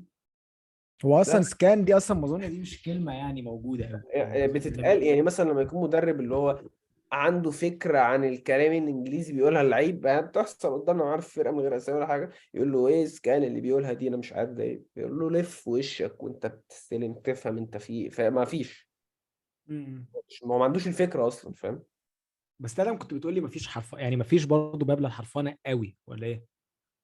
وانت برضو يعني هو حسب، انت في الماتشات كده كده مفيش اوبشن غير ان انت تعمل حاجه كده، اللي هو الجون مش هيجي غير كده، يا اما هتلاقي فرق زي ما عبد الرازق بيقول كده، برضه ده بيحصل يعني في الدوري الجمهوريه، هتلاقي كوره متطفشه، هتلاقي نفسك قدام الجون، هتلاقي حاجات غريبه بتحصل، تلاقي المدافع اتزحلق وانت قدام الجون والكرة بتنط اصلا، فاهم، وانت محتاج تلطشها واحده، فاهم، هتلاقي حاجات غريبه بتحصل، يا اما بقى اللي هو زي ما كريم بيقول اللي هو كوره هتجيلك وانت بقى من على الخط هتلاقي واحد داخل، فاهم، بيكات انسايد وبيشوط لك كوره في المقص، حاجه غريبه، واحد مثلا بيحط دبل كيك، حاجات غريبه، فاهم، بتحصل، هتلاقي حاجات غريبه، اجوان حاجات عشوائيه. فرديه يعني. اه بس انا بقى اللي انا كنت بقول مثلا اللي هو كان بيتكلم فيه بالذات في الارتكل، يعني مثلا بيقول حته التو تاتش، انت في التمرين، يعني انا فعلا مش فاكر اخر مره انا اتمرنت تقسيمه يعني، واللي هو كانش يعني ينفع العب اكتر من تو تاتش، انا بقالي كتير، بقالي فعلا كتير قوي بلعب تو تاتش بس، فطبعا دي حاجه برضو بتخليك تتعود، يعني انت اللي هو انت هتجيله كوره في الماتش غصب عنك هتكون متعود، فاهم، اللي هو انت عايز تلعب واحده والتانيه، فاهم قصدي، مش على طول يعني، بس قصدي ساعات بتحصل، فاهم، هتلاقي اللي هو يعني زي انا مثلا كنت بشوف مثلا فودن مثلا، بعيدا طبعا عن فرق المستويات وكده، بس لما بتفرج على فودن طول حياتي كده بقعد اقول مثلا اللي هو بحس ان هو متبرمج كده، هرشين قصدي، هو طبعا جامد قوي وما فيهاش كلام يعني، وماونت واللعيبه دي كلها بحسهم جامدين قوي، بس بحسهم كلهم نفس الفكره كده، كلهم بيلعبوا كرة اللي هي صح قوي كده، فاهم، ما فيش حد مثلا اللي هو ايه زي نيمار مثلا زمان، او لعيب اللي هو هتلاقيه ياخد الكرة هيمتعك كده، فاهم، اللي هو بص تتفرج عليه، فاهم، بحس ان دي بقت قليله قوي في الكوره عامه يعني. داروين. علينا. عارف اه. باللي انت قول بس يا كريم، قول يا كريم. اللي انت بتقوله اصلا من الموضوع ده اللي هو هم خلوا الكوره بالطريقه دي بس قتلوا الكرياتيفيتي. ابسط حاجه من غير اصلا ما تتفرج على كوره، بس دلوقتي انت مبقاش في فرقه في العالم بتلعب بمركز 10، ما في، مش موجوده، غير الوحيد ده اللي حقيقي. ممكن تقول عليه 10 هو اوديجارد بس. ما فيش 10 تاني، اتبطلوا اي حد بيلعب المركز ده يا اما ما بيلعبش يا اما بيضطر يعرف يلعب 8 يلعب يرجع. ما فيش 10 اتلغت، ما بقاش في كريتيفيتي. في كريتيفيتي بس بنوع تاني، مش اللي هو انت اللي بتحرك، ان هو اوديجارد في ارسنال هو انت تحسه بجد بيلعب فري روم، كانك عامله فيفا كده انستراكشنز فري روم، تحرك اللي انت عايزه، ده اللي مركزه مش موجود خلاص في الكوره، هو ما بقاش في 10 خالص. مش موجوده. طب بالنسبه للرانك طب بتاعنا على الدوري الناشئين وبتاع وحاجات مش بتشتغل، عاوز اسالكم سؤال، انتوا ثلاثه عارفين حوالي مستوانا، احنا دلوقتي النهارده او مش النهارده مثلا اتمرنا لمده شهرين، عملنا معسكر كويس وبتاع، هنعرف نهندل اللعب معاكم يعني في الدوري ده، ولا شكلنا تايهين بزياده؟ اصل هو بص المستوى فين؟ انا بحاول افهم المستوى فين، فاهم قصدي؟ بتكلم على ايه، على الجمهوريه يعني، على الدوري بتاعهم. اه يعني انت سترايكر، انا وينج وحسين رايت باك. الله انا وينج. مسهل. مش عارف، ممكن وارد، لو اللي هو لو جيت اتفرجت وفهمت النظام وبقيت عارف بس الدنيا عامله ازاي. اصل في الدوري حتى لو انت كويس، الملاعب، اللعب، طريقه اللعب، ايفنشلي انت كمساك او كباك رايت او كاي حاجه هتعمل مصيبه. انت لو مين هتعمل مصيبه. فانت لو عارف ان انت بس تقلل الموضوع ده الى حد ما وتعمل المطلوب عليك، ممكن ممكن لا، بس انت لازم، انت مش طويل قوي صح؟ انت طولك كام مثلا دلوقتي؟ لا انا وينج يا دلوقتي كريم، انا وينج انت افتكر. اصلا غيرت مركزي لا باظ. لا انا كسنتر باك كده انا طولي انا قصير يعني، انا عشان كده ما ينفعش. مش هينفع. نديم عادي يا باشا، تعرف تلعب شويه كوره، سريع تمام، بتدافع تكالنج وبتاع، ممكن. طب بص انت الهضبه كده مكبرني عبد قوي، انت مكبرني قوي، الرازق بس يا انا باشا محطه يا 10 راجل على 10 ايوه كده. في اي حته. بس بجد يا جدعان الصراحه مش قصدي حاجه يعني، والله ده مش قصدي اليوبلس حاجه. بروباجندا دي كانت لقطه اليوبلس بروباجندا اللي مش فاتت. قصدي حاجه يعني، مش قصدي حاجه طبعا. انا مقدر ان احنا بنقول المستوى وحش والمستوى، بس لا يا جدعان يعني انا بصراحه لا، الفرق بيني وبين اي حد فيكم كبير يعني، بصراحه لا وانا مش الفرق، وانا بالنسبه لمستوى ملاعب الجلاء جامد. انا بالنسبه لمستوى الاماتشر انا جامد قوي يعني، من قواد اللعب يعني، اللي هو يا بص جماعه هنحط حسين في الفريق ده كده، ما اقتنع بكده جدا. ما تفتكرش اني بقلل من نفسي، بس انا معاكم لا طبعا. يعني انا اي واحد لا انا فيكم بيلعب بقول جمهوريه، لا يعني مثلا يعني انا اقول يا عم انا مدافع، انت علي شوقي ادهم، ده بقول لك اللي اعرفهم شخصيا، لا يعني مش شايف نفسي يعني عامل ماتش معاك بص انا بصراحه. مش بقول ان انا شايفك يا باشا بتلعب اساسي في فرقه. لا انا شايفك ممكن في سنه تتأيد في فرقه، تاخد لك كام ماتش وكده، اه ده قصدي. ماشي. تكون موجود في فرقه، عشان وحياة امي وابويا في ناس دخلت نوادي جمهوريه ولعبت ساعات، وحياة ربنا ما بتعرف تعمل بسطين على بعض، وحياة ربنا. اقول لك حاجه يا حسين، الصراحه انا شايف ان انت في يعني فعلا في ناس، يعني انا شفتك وشفت ناس تانية والله، في ناس انت مستواها وممكن عادي يعني، عادي دي تلعب مشكله يعني. يعني.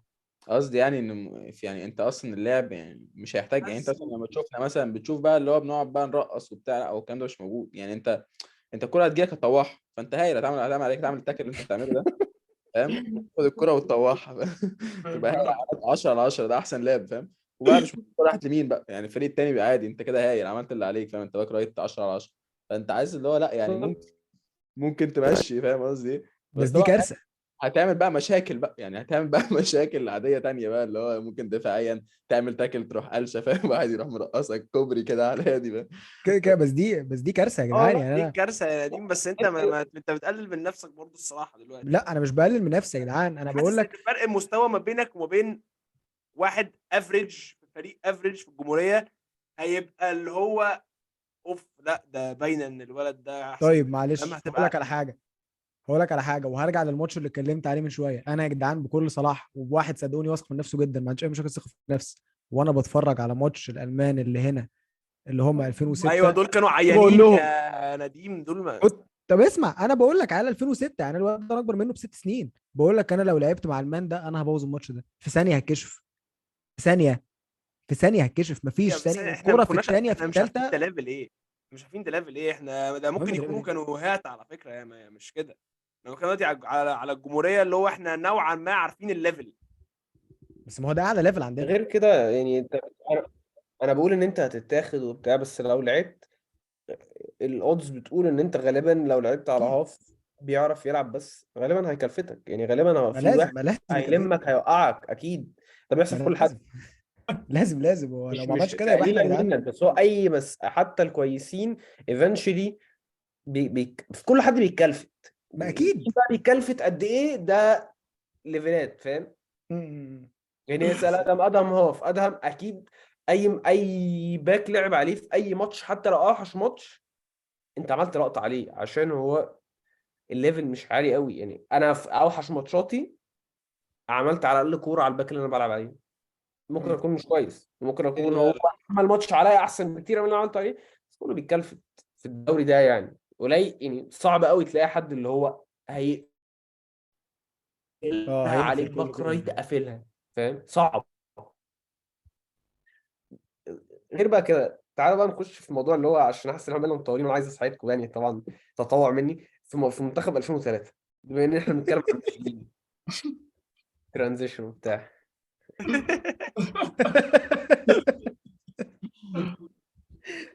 ولا انت قول الصراحه مفيش حاجه لا انا تتقال. عايز اعرف انتوا رايكم، انتوا الثلاثه اتفرجتوا على الماتشات بتوع مصر ولا لا؟ الثلاثه.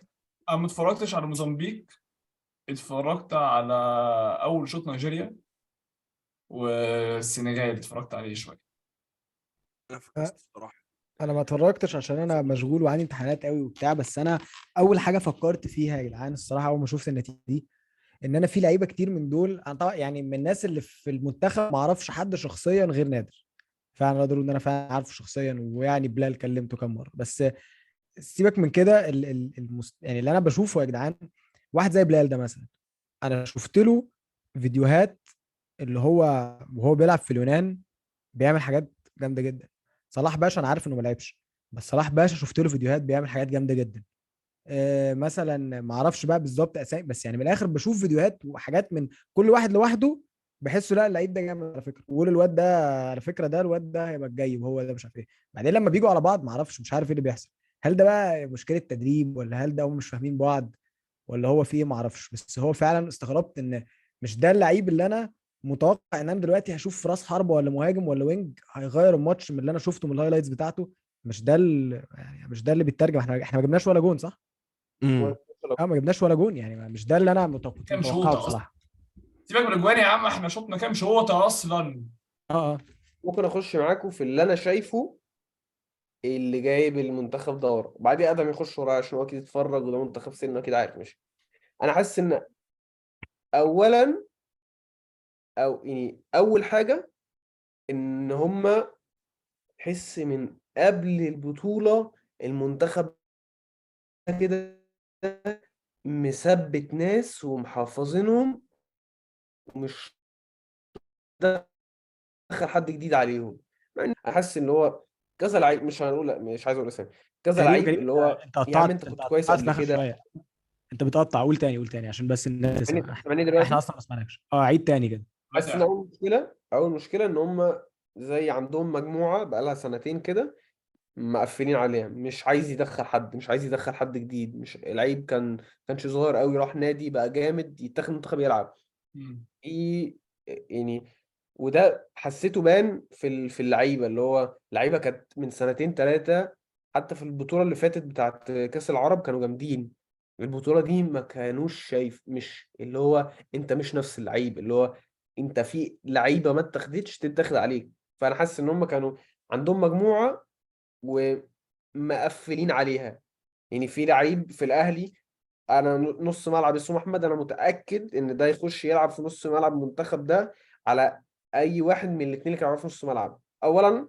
تاني حاجه اختيارات المدرب، كتشكيل وكلعيبه، بيلعبوا بثلاثه ورا وبيلعبوا وينج باكس. انا مش شايف ان في ولا واحد منهم ينفع يلعب وينج باك. ما عندوش ال ال ال الحاجات اللي تنجحه كوينج باك، اللي هو ولا انت هجوميا سريع، ولا هتعمل اوفرات فرق، ولا ايه، ولا انت دفاعيا اصلا قوي. انت بس بتلعب في المركز ده عشان انت اقرب حاجه للمركز ده واللي موجود. فهو المدرب مش عايز يغير اصلا التشكيل. دي اللي في نص الملعب اللي انا بقول عليه دول. اولا انت عندك نص ملعب كتير قوي. هو جايب باك ليفت بيلعب في ام بي في الفيرست تيم اساسي، انتوا فاهمين؟ 2003 مم. بيلعب في الدوري الممتاز اساسي، عنده 20 سنه، قليل وبيلعب كويس قوي، اسمه محمد حمدي. جايبه بيلعبوا نص ملعب ومقعد نص ملعب كلهم ومش بياخد ناس عليهم. ده غير ان انت مش بتلعب ثلاثه في نص ملعب، انت بتلعب اثنين. فانت جايب واحد يلعب بره مركزه اصلا. فده انا شايف ده اختيار غريب، اللي هو اكيد دي حاجه هتجيبها كوره. حتى لو الواد جامد، هو ما كانش جامد في نص الملعب. فاللي انا بقوله بقى الموضوع اللي هو تثبيت لعيبه ده. اللعيبه كانت زمان في 2003 عامله قلق قوي. يوسف حسن، ماجد هاني، كل دول، في الاثنين دول بالاخص. يعني من اللي انا شفته في البطوله دول زمان، يعني بطوله العرب، ماجد هاني ده كان نص ملعب. انا بتفرج، لا لعيب جامد قوي. في البطوله دي اللي هو اولا، لو انتوا عارفين يعني، ماجد هاني مش لاعب من اول الموسم عشان كان مصاب، وجه بيلعب اساسي في المنتخب. فده اللي انا بقوله، ان هم من نوعا ما قافلين على اللعيبه، مش راضيين يدخلوا جديد. حتى لو مستواه بقى وقع، لو مستوى اي حاجه، هم عندهم قفله كده. تاني حاجه المدرب ده من اللي احنا سامعينه، وادم ما يقولوا بعديه دلوقتي هو يخش يقول رايه، ان هو مش شخصيه. حاجات كتير حصلت في الاوض، حاجات من بره تاثر على قراراته، اللي هو انت كمدرب ما ينفعش يبقى عندك كده. ما ينفعش شويه ضغوطات من نادي اهلي بقى ايه مش عارف ايه يخلي تغير قرارك. يا باشا انت مدرب، انت ليك رأي، انت متعين تاخد خد القرار بتاعك اللي انت شايفه. ما ينفعش يكون مدرب ما عندوش قراره ويتأثر من الناس بره، ده كده يبوظ اي حاجه. ده نفس المدرب اللي كان ماسكنا في هو اللي كاس كان العرب. ماسكهم في بطولة العرب وكان بيلعب بنفس التشكيل، بس انا مش عارف بقى. ما انا بقول لك لعيبه وقعت، جاب لعيب بيلعب في مركز تاني، هم نفس اللعيبه، ايوه بيغير يقعد بس يحط ده هنا يجيب ده هنا. وعمل التبديل بتاع اللي هو احمد نادر كان واخد البطوله كلها واخد احسن جون، مش عشان هو ايوه صاحبنا بس هو ده هو فاكت ان هو خد احسن جون. وبعديها جه في وقت البطوله المفروض يلعب، ما لعبش. ما لعبش ليه ما اعرفش. انا عندي ثيري ان بس الواد التاني بيلعب في الاهلي وفي ضغط على المدرب ده ان هو يلعبه فلعب. بس مش طبيعي ان انت عندك جون بيلعب في البرتغال، كان بيلعب الزمالك فريق اول واخد احسن جون في بطولة العرب، وتيجوا في افريقية اكبر بطولة ليكوا لحد دلوقتي يعني، وتقعدوا. انا دي اللي مخلياني اقول لكم بثقة ان انا حاسس ان المدرب ده في حاجات حاجات خارجية بتأثر في قراراته بس. مم. وانا عايز عشان انت قلت عشان قبل ما عملنا الحلقه كنا بنتكلم برضه في حاجه. وحد فيكم كان قال ان هم الفرقه دي تتلغي صح؟ المنتخب، ما هقول لك، هو المنتخب 2003 ده هو المنتخب الاولمبي 2001 صح؟ مم. اعتقد اندر 20 هو المنتخب ده عشان ما يعني يكملوا يعملوه لازم يوصل كاس العالم اللي هو يبقى اندر 21 او اندر 20. هم ما وصلوش، فهو ما عندوش ولا افريقيا تانية ولا كاس عالم ولا اي حاجه. هو مش هيتلغي، هو بس مش هيبقى فيه منتخب 2003. عامة الم... هو ال... احمد قال لنا الكلام ده اصلا. احمد قال هو ايوه. هو البطولة دي احنا لو هما ما قدوش فيها ما يتنسوا ولا جالهم معسكر ولا اي حاجة يعني. الاول في الاخر بقى دلوقتي اللعيب اللي لازم يتاخد منتخب بقى هيتاخد على منتخب اولمبي اللي هو منتخب 2001 اللي هو هيلعب اولمبياد باريس 2024 فاهم. ايوه هو دلوقتي مبقاش في منتخب سن يعني ادهم دلوقتي يا باشا كسر الدنيا لعب ممتاز، هو لازم يتاخد على منتخب 2001. مفيش يعني ده بس اللي حصل عشان هم ما تأهلوش كاس العالم. طب يا ادم انت شايف ايه اللي حصل؟ صراحة أنا شفت يعني أنا شفت أول ماتشين، ما شفتش ماتش السنغال ده يعني، ومش حاسس إن أنا كنت هيكون عندي رأي في لا الماتش لا يعني. خير خير. 4 يعني. بس أنا شايف يعني من اللي أنا شفته من الماتش وكل حاجة إن يعني ما كانش فيه فعلا، ما فيش أي خطة يعني ما في يعني اللعيبة فعلا تايهة في الملعب. وده برضو بقى مش مدرب بس يعني، ما ينفعش اللي هو الناس تقعد تقول انا طبعا يعني كيكا كيكا هو مدرب يعني ما فيهاش كلام، هو غلطه اكيد اكيد يعني، عمل قرارات غلط وعمل حاجات كتير غلط. بس اكيد برضو يا جدعان يعني مش قصدي حاجه، اللعيبه دي برضو لعبه كوره يعني انت لو جبت لعيبه احسن المفروض 11 لعيب في سن 2003 في مصر يا جماعه هتشوط كوره اون تارجت على موزمبيق يعني انت لو شفت الماتش هو فعلا موزمبيق دول يا جماعه هم فعلا وحشين يعني. انا مش بقول كده بس وخلاص، هم فعلا لا هم فعلا وحشين. اللي هو الحارس بتاعهم شاط عليه كوره من نص الملعب والله العظيم، اللي هو يعني الوينج بتاعنا قلش كوره اصلا، شاطها كده فاهم اللي هي طبت يعني والله يعني انا مش طبعا كلكم عارفين حاجات يعني، بس هو فعلا يعني هو ممكن يمسكها. هو عمل اللي هو يعني هو نط هو نط يا جدعان وطلع الكوره كورنر فاهم اللي هو انا اصلا قلت ده ايه ده، ما فهمتش ايه اللي بيحصل فاهم. لا لا ده بص. كده ده كده كده اول سبب يعني الخطه واللعيبه ومش عارف ايه اللي حصل يعني، عشان هم نفس اللعيبه بتاعت البطوله في الاول والاخر. البطوله اللي قبليها هم عملوا بطوله حلوه، ورغم ان يعني شايف زي ما كريم قال يعني في كذا لعيب كانوا شايلين الفريق ما لعبوش مثلا.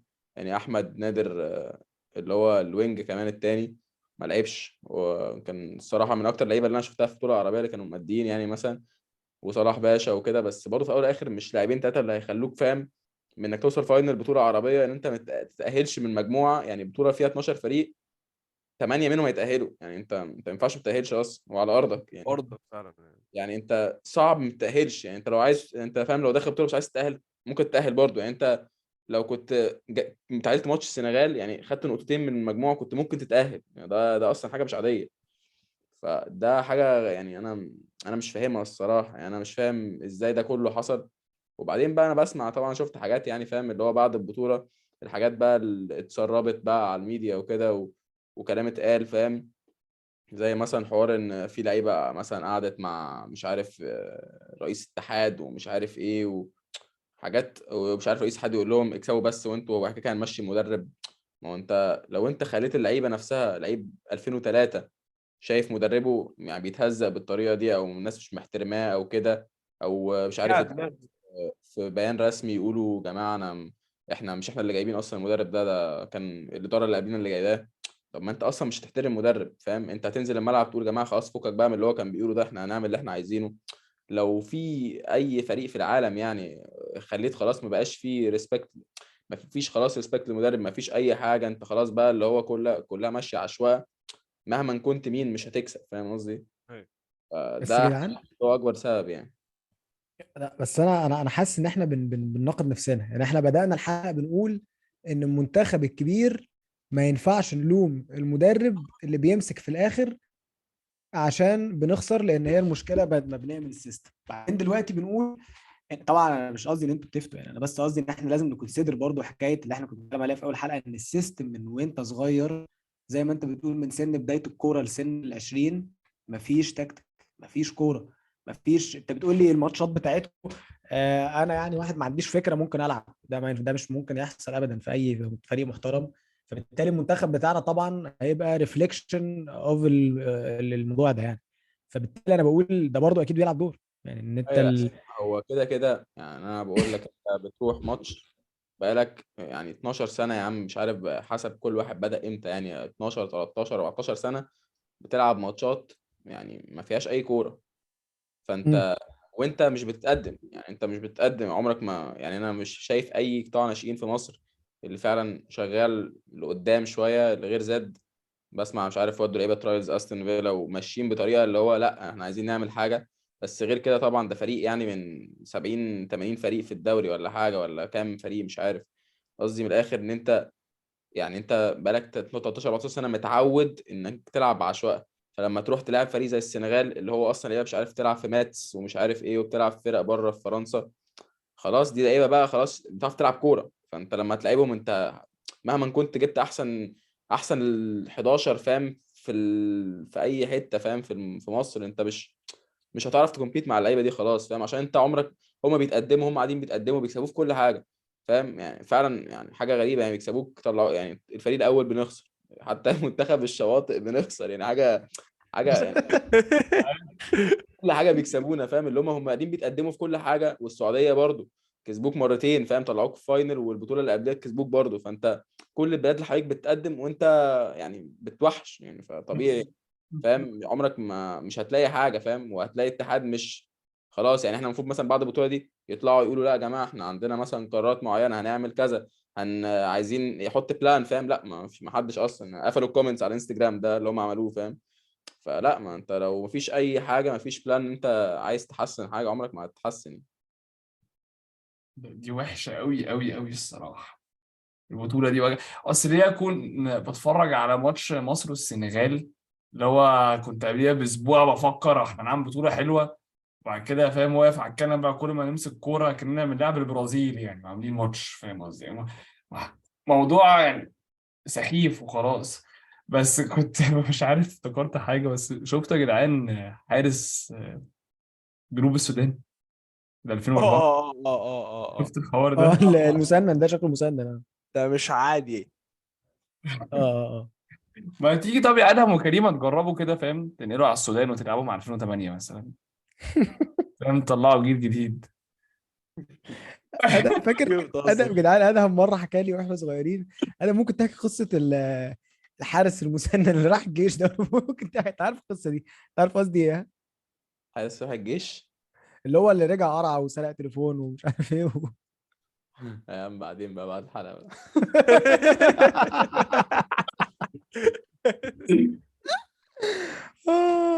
لا بس يا جدعان بصراحه موضوع المنتخب الناشئين ده انا حاسه روك بوتم.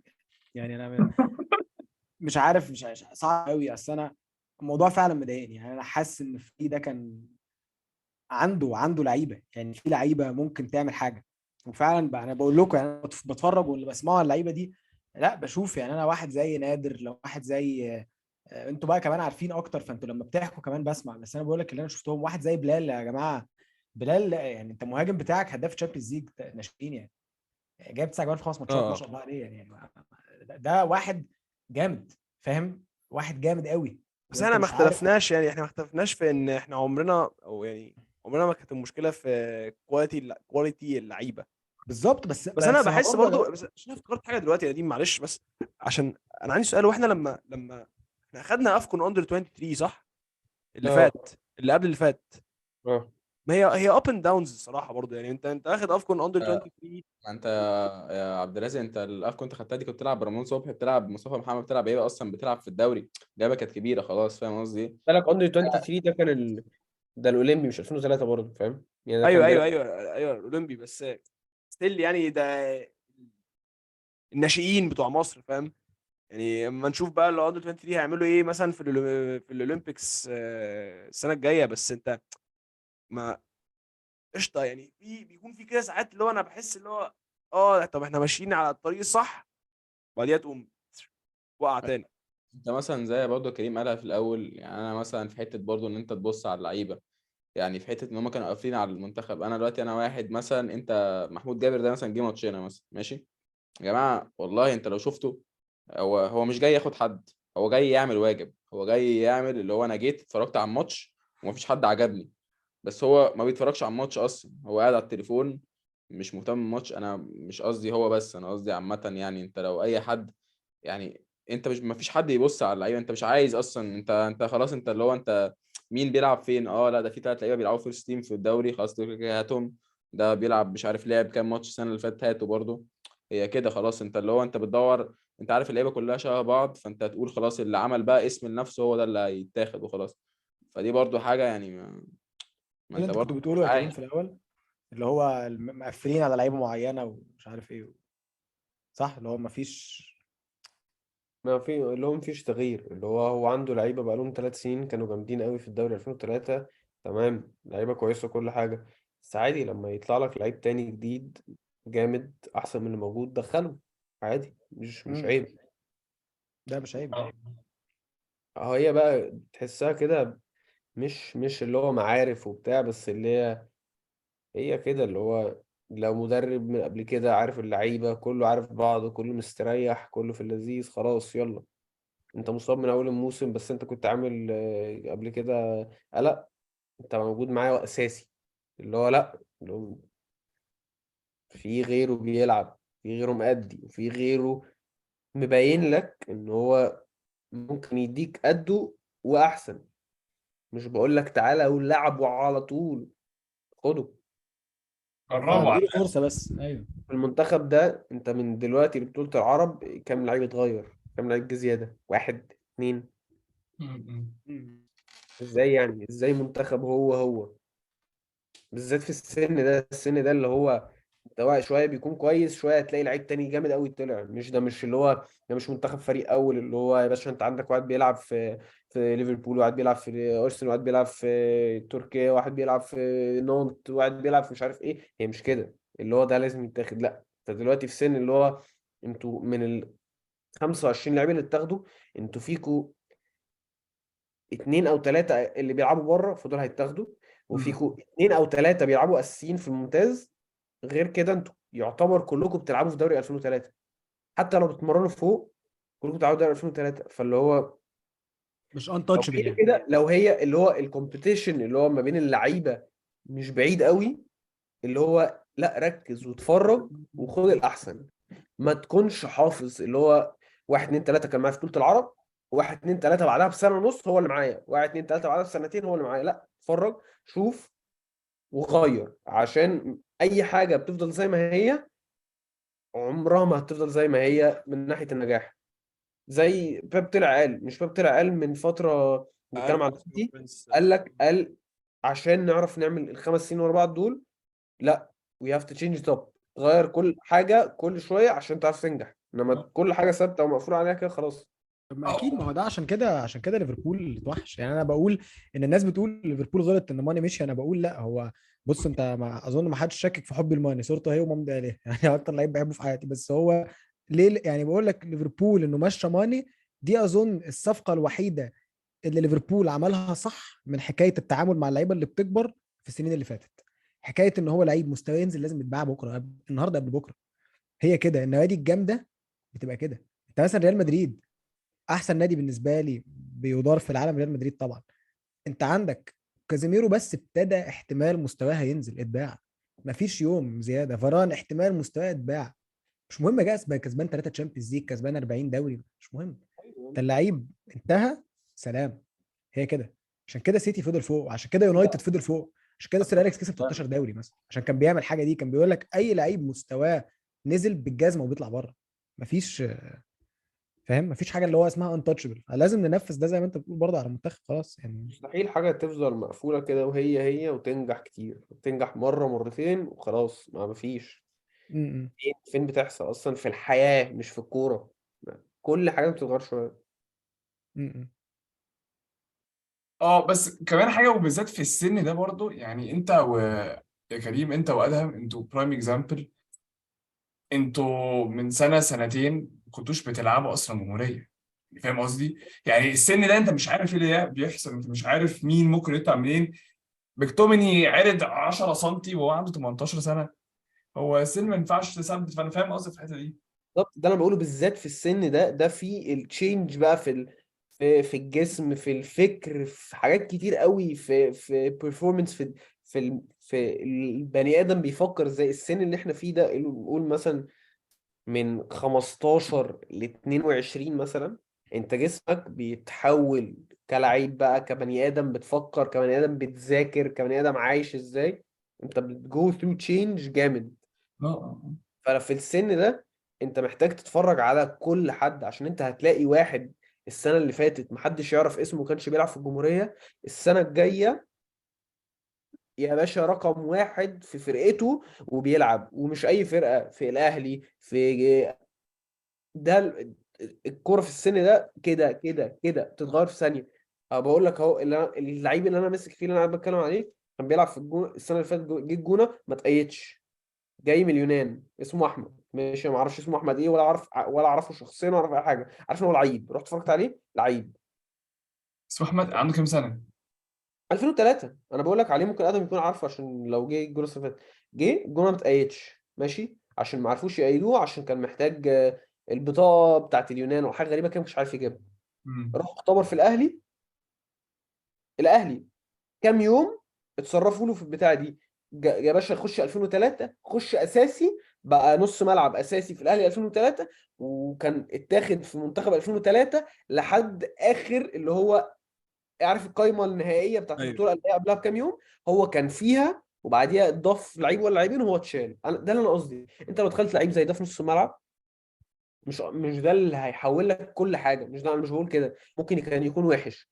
بس لما تلاقي ان لعيب اللي هو ناس كتير، ده اتغير، ده كان هنا وفجأة بقى هنا، واللي هو باين ان ده لعيب كبير، هاته ودخله اديله. هيديك لما انت تاخد لعيب زي ده وتديله، هيديك هو في الملعب. بدل الشباب الشبعانه. هو فعلا كان احساس كده قبل كده، كان في حته تاتش اللي هو احنا شباب كاس العرب عملنا بطوله حلوه، واحنا انتاتش اللي هو رويالتي كده، مع ان مين يعني. هي بص انت عندك الحته دي 20 سنه، انت عندك 20 سنه، الحته ده انا قصدي. اللي هو انتوا داخلين البطوله فاكرين نفسكم ايه؟ انت لا. وناس شافت نفسها، يا ابني انت بتحاول لسه تعمل لنفسك اسم. انت عندك 20 سنه. ايوه هي ايوه. هي بغض النظر حتى عن اللعيبه، هو الجزء ده مهم قوي. اللي هو زي ما انت تسليم بتقول رويالتي، واحنا فريق وبتاع على المستوى الكبير، يعني على مستوى الفيرست تيم. يعني مثلا في كاس العالم ضد ناس كتير، انا كنت شايف ان ماجواير وستونز هو السنتر باك بيرنج المناسب لانجلترا، لان هم عارفين بعض وبينهم كيمستري وخلاص. هي دي اللي بتشتغل، هي دي اللي نثبتها. بس على مستوى الناشئين زي ما انت بتقول يا كريم، لا في فرق. في فرق ان انا دلوقتي حاجه وكمان 6 شهور ابقى حاجه تانية، فاهم؟ اه. كده تخيل، تخيل كمية الناس أساسا اللي بتلاقيه مثلا عندهم اللي كان لعبوا في منتخب إنجلترا الأندر 16، وبعد كده ما عرفوش يطلعوا من الدرجة الرابعة الإنجليزي. كتار هبل يعني، عادي جدا أي حد بيلعب في الناشئين مرة في حياته، يعني مش معناها حاجة أصلا. لا، م-م. وعادي قوي الواحد اللي كان بيلعب في ساندي ليج في فرقة وهو عنده 15 سنة، بقى كويس، راح ليج 1 بقى برضه كويس وعنده 14 سنة، وعنده 20 سنة بيلعب تشامبيونشيب مكسر الدنيا، هيطلع بريمير ليج وعنده 21 سنة. برايم اكزامبل فاردي واسمه ايه باي، ناس كتير قوي يعني. كانتي كانتي، ناس كتير يا يلا ابني جنب الباز لعيب كده. هيلعب في اول دوري اسمه ايه الدنمارك. اقول لك على حاجه، انا كنت عامه هخش والله عادي جدا على بيراميد الدنماركي لو عوزت، انا شايف كده برضه. ما بهزرش، كنت قد كده كنت خلاص ممكن تعتبرني يعني بروفيشنال، كنت لازم امضي عقد وبتاع، قلت بلاش.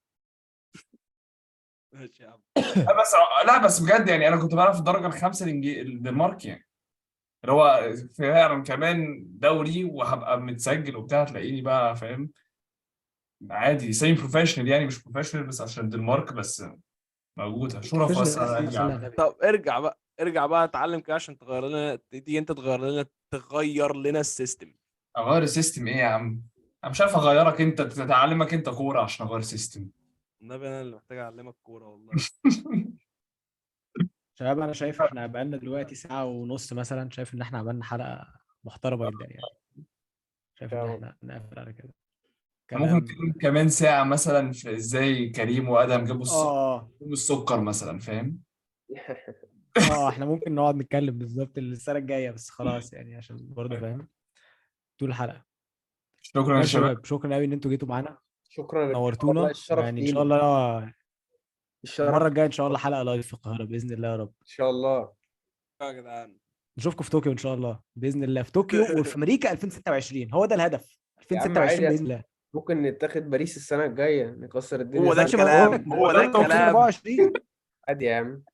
طب ان اقول شاء لكم حاجه الله. اقسم بالله، عادي ده اللي هو بالحب، اللي هو من كتر ما الواحد انه واثق ان الكوره ممكن تغير في ثانيه. انا من 3 سنين مثلا كنت واثق، والله واثق ان انا عادي ممكن اروح كاس العالم 2022. عادي يا كان باشا ان مع شاء مصر الله اللي هي ما 26. اتاخدتش، ومعايا انا اللي انا لسه بلعب جون 2001. بس هي ممكن تتغير في ثانيه عادي. رب والله يا رب نشوفكم السنه الجايه في كوره باريس. غريبه. ان كلها شاء الله يا لقطه. باشا. 2026 كريم خليل على اليمين وادم العدي على الشمال، يا نهار اسود ناخد كاس العالم. والريس في النص. اه